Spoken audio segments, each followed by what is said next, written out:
Good afternoon, my beautiful souls, and welcome to our podcast, Unleashed Goddesses Among Us.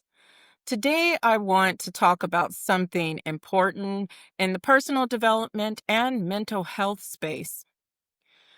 Why no one should guide others until they've walked through the path themselves. And let's just think about that because would you take fitness advice from someone who's never exercised and who's always sitting around fat burger? Or, financial advice from someone who's in a box behind Safeway? What do you think about that, Kimberly? I think these are really, really good and important questions to ask yourself and ask people where they are getting their guidance from and their advice.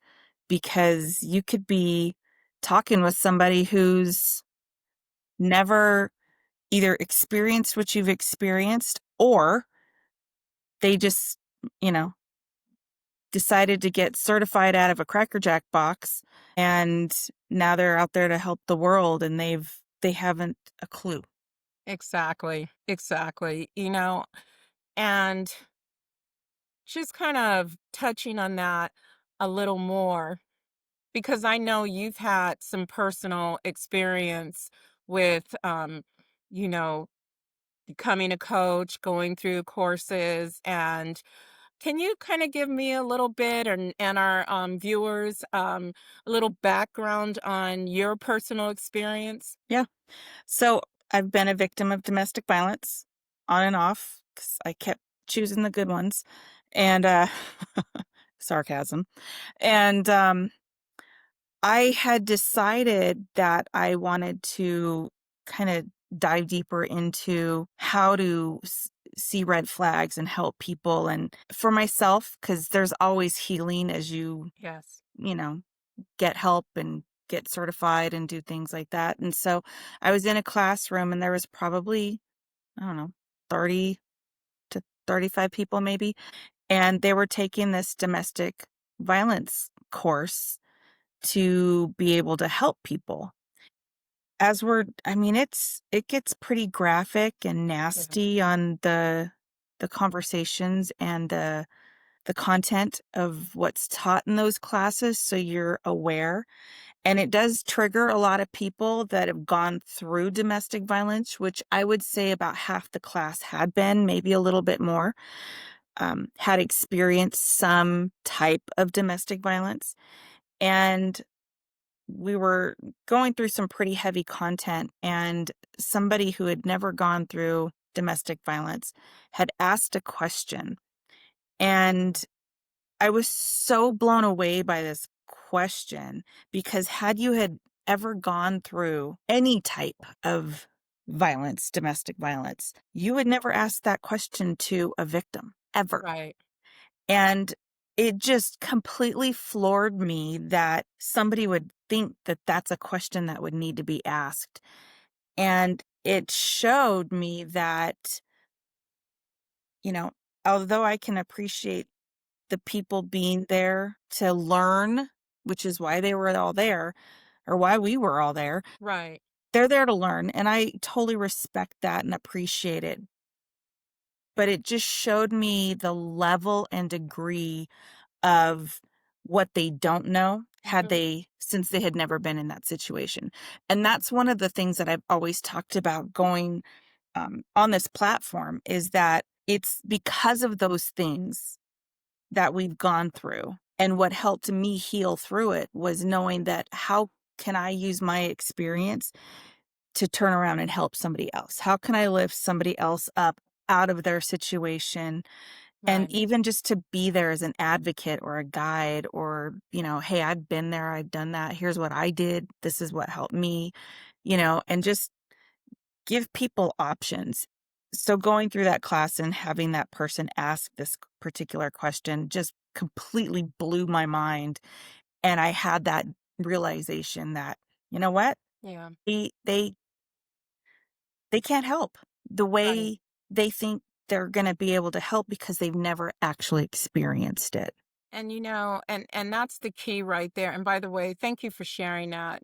Yeah, Some of these things, like you said, do give us triggers to have to go back, but that's part of yeah. what we do here on this platform is that we will not only share other stories from other goddesses, but our own personal stories. And that's what gives credibility to the topics we bring up.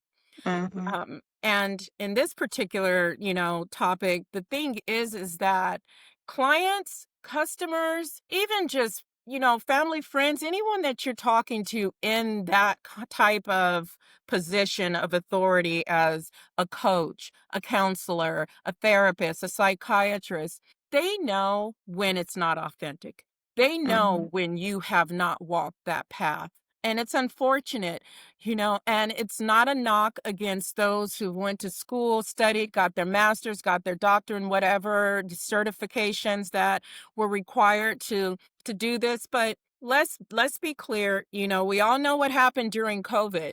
There was this $99 program that went rampant, and all of a sudden everyone became a life coach. Right? Their businesses were closed or they lost their jobs and they became a life coach. And so what do you how do you do that if, like you said, some of us who have been in a domestic violence situation, our addiction, our alcoholism, our homeless, our trafficking, there's so many different layers.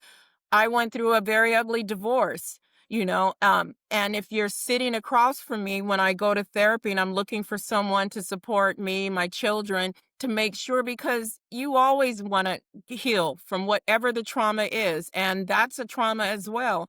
But you want to believe that when you're spilling all your deepest, darkest secrets and pain out to someone, they can somewhat identify. Not that they had to go through the very same exact experience you did, but they have some knowledge. And the right. knowledge is either personal knowledge because they could have went through something similar or they were close to someone or they knew someone. There's children that grew up in a domestic household, domestic violence household, but the mother was the victim. But what people don't realize is the kids, even though they physically did not get that same treatment, they still are victims. They're emotionally and mentally victimized. Yep. There could be verbal abuse that's going on. So there's so many layers to it. It's like peeling back an onion, right? But we do hope that when people take your money, take your time, take your pain and your secrets and throw out or just regurgitate, right? Some kind of solution at the time for you, that it's coming from a good place. It's coming from a healthy place. It's coming from a place of know, a place of experience, a place, or at least have the decency to say to me, I've never experienced that, but what I've learned through whatever method you have, it could be spiritual, it can be a religious, whatever it is, these are the best practices. I can appreciate that than someone who will sit there and gaslight you and make you feel like, yeah, I know exactly your pain and where you're coming from. And these are the 5 things you need to do, and it all goes away. I agree entirely. I think too, we're not knocking No, people that have actually are helping people. We're just saying the people that showed up out of the blue and right, say that they're a life coach and can help you, what are they actually able to help you with? right. And maybe do some more research on them. And I Absolutely. think one of the things that we touched on before was the when people are saying they have gone through it and they haven't, Mm-hmm. that's where the issue is. And Right. they don't have to have gone through, like you pointed out, they don't have to have gone through exactly what you went through. There's all kinds of trauma that Yes. people can go through. And there's similarities in how we respond and react. And we talked about them on the last episode with Mm-hmm. depression and all kinds of things. But I think when that's what I'm trying to say is you just don't have to have the same exact Right. trauma to happen to you for somebody to be able to help you because they can help you. We're not saying that. But we're just saying like watch do a little more digging on the people that you are spending your time, money, and energy with, sharing Mhm. all your secrets, that they have some sort of history. And, I think you and I wound up off camera one time and we were talking, and we were saying how sometimes the people that are able to help you the best haven't even gotten the certification yet That's true. because they've got the street smarts essentially. They've got the unfortunately the I'll call it trauma experience, Right. and they've done the healing work on themselves Mhm. to get better. Sometimes those are the people that can help you best, Right, and you that's the know? key. That's the key is unhealthy people trying to deal and work with unhealthy people. Mm, It's that is the biggest that's the biggest no-no for me. I don't care if you went to Harvard, Princeton, if you went I don't care. If it's the school of hard knocks, but you've actually went through that experience and then you did the work. You mhm, have to put the work in, and the work isn't see my degree, my certificate. The work is it starts here in your heart and in your gut, and you've all connected all of that, and you've made sure you've processed what has happened to you in your life, and we're never going to be completely healed. We're never mm-mm, going to leave it behind in that literal sense. We will always go back to it because that's what triggers are. But it's how you choose to deal with it when it happens is the difference between an unhealthy individual and a healthy person, because they've done the work and they've actually can sit there like you said, and you made a really great point, is that you can go to a meeting or a networking group or at a coffee shop and overhear a conversation and meet someone completely off the street, and they may have all the answers because, hey, I was homeless for 10 years and I know what systems to go through and what to do, and I completed my education and now I bought my first home. Those are the type of people you want to celebrate and you want to listen to because they've been through it all. They've seen it mhm. all, and you know what? They recovered from it. And There, they yeah, know, they have both those solutions. sides. Yes. They've been on both sides of that. Absolutely. Absolutely. And I just think that's so important. And if you are going to a therapist or a psychiatrist and it's an insurance situation where your company's paying for it or your medical plan is paying for it, interview these people like you're going to a job interview. Interview them. Because You you're have hiring yeah, them. exactly. You are hiring them. You want to make sure that the areas of your concern are checked off, that they know what they're really saying they are there to do and they specialize in. You want to make sure how long they've done it. If they're like, I specialize in family therapy for 6 days, okay, no. That's not the person you want to be with. You want to ask those hard questions because, again, you're worthy of it. Your family's worthy of it. Your friends, your job, all your relationships are worthy for you to be at your best and to be healthy. And the only way you can do that is if you advocate for yourself. Now, this goes back to one of our older episodes where we talked about advocating yourself in medical issues, and this is one Mhm, as well. Even if you're just talking to someone just because I just want to, find my strengths and be better on my job. At the end of the day, it's still dealing with your psychological and your emotional and physical well being. You have to advocate for yourself.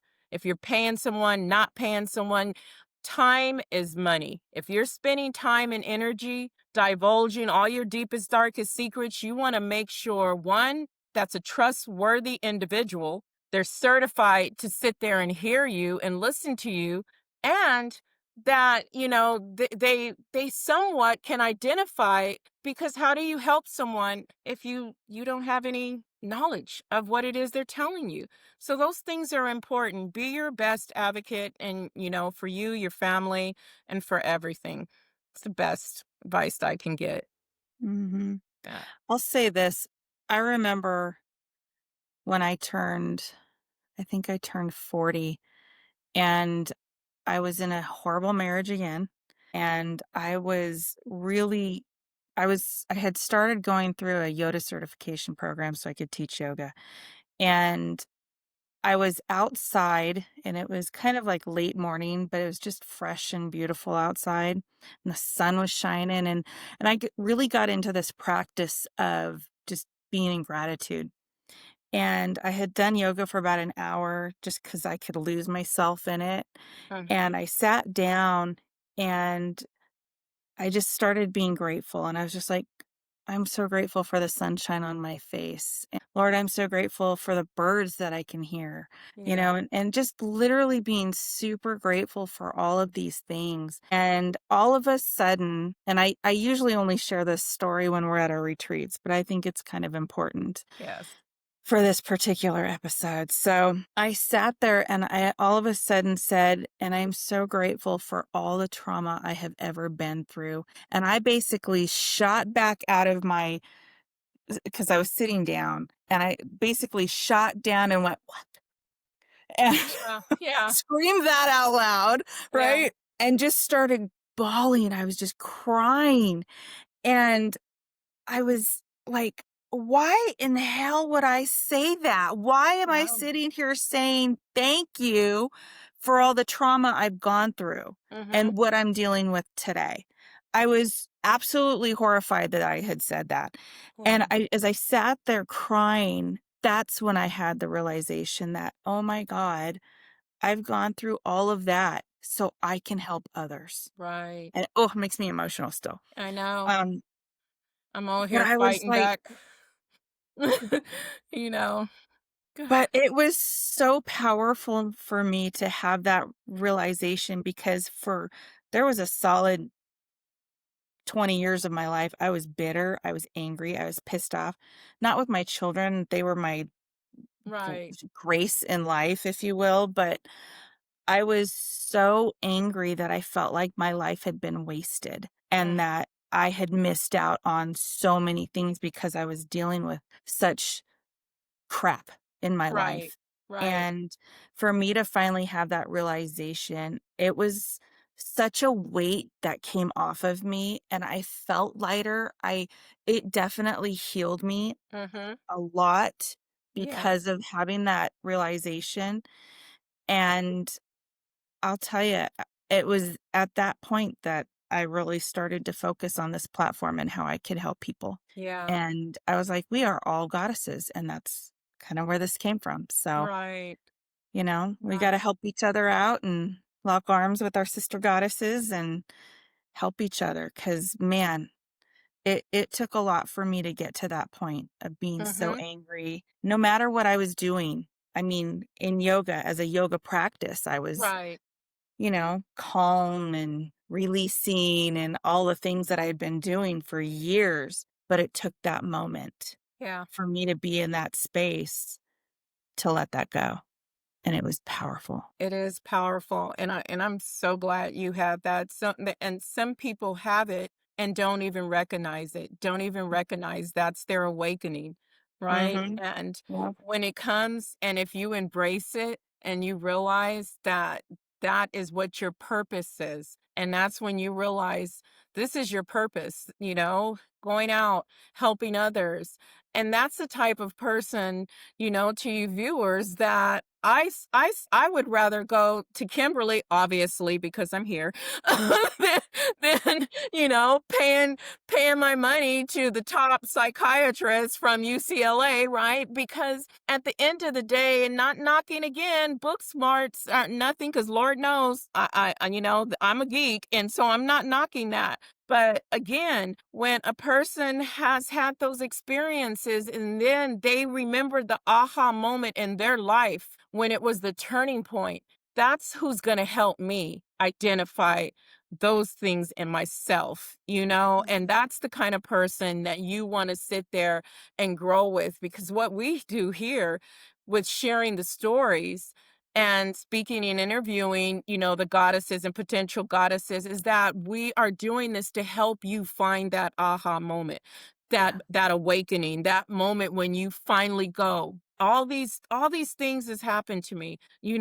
What is my purpose? Our purpose a lot of times comes out of all that trauma. all that trauma. It absolutely does. That's where I recognize mine was. I mean, it still makes my heart, like, just even sharing that story Yes. and I And don't say thank it you very so often, much but for sharing that. I of think course. people out here need to hear it. We need to hear it. We need to remember. We see all this stuff on social media and on the TV. Probably 30% of it is real and all the rest is fabricated to create hate, violence, and just corruption and craziness in this world. And we have to come back to the bases and get grounded. And Yeah. that's when authenticity comes in, and being just authentic to yourself and the individuals around you and the messages that you put out is so important. It's really important. And start trusting in yourselves. Trust your guts. Yep. And again, if anything that we talked about tonight, Kimberly's beautiful story that we had the privilege of hearing that she was supposed to not share for episodes on, but that's okay. It's when the spirit hits you and the energy is there, and then you just have to speak on things, and so thank you for that. I so love you for that because it's needed right now. And if you love it, please like us, share, and subscribe, but also reach out to someone who may be going through a situation right now where they're sitting there going, do I have enough courage to talk to someone? Do I need help? Maybe I don't need help, because we always, as women, think we can fix everything. We don't Right. need any help. We could do it all. Yep. And we're here. We're here. If it's just you want to DM us and tell, and speak that way, it doesn't have to be public, but just know, I don't think between the two of us there's anything anyone can say to us that we haven't went through personally, been very close to it, know about it, have some experience with it, and I mean that says a lot, but that's our truth. That is our It is truth, our and truth. that's why we're here, is to help the community and the women, children, and there's a lot of men out there too that, you know, don't feel comfortable, and single fathers just wanna talk to someone. Hey, we don't discriminate. We're here. And it's truly this is about I think one of the things that I'm so passionate about with this platform is that it gives permission to others to be able to step into their power and speak their truth. That's the Yes. theme of our retreats. That is what we're here to do. We want you to know that it's okay. That there's a lot of us that have probably been that down that road, Mhm. or like Cara was saying, we've either been there, done that, or we know somebody who has. So Covered all the bases. we got everything covered, unfortunately, but we do. Yeah. And again, and it is fortunate because now we're able to stand here and say, "Hey, we're here. Come talk to us. We will definitely, you know, give you resources." And that's what this platform's all about. And truly, in purpose, you find power. Thank you so much, and be well. We'll see you in the next one.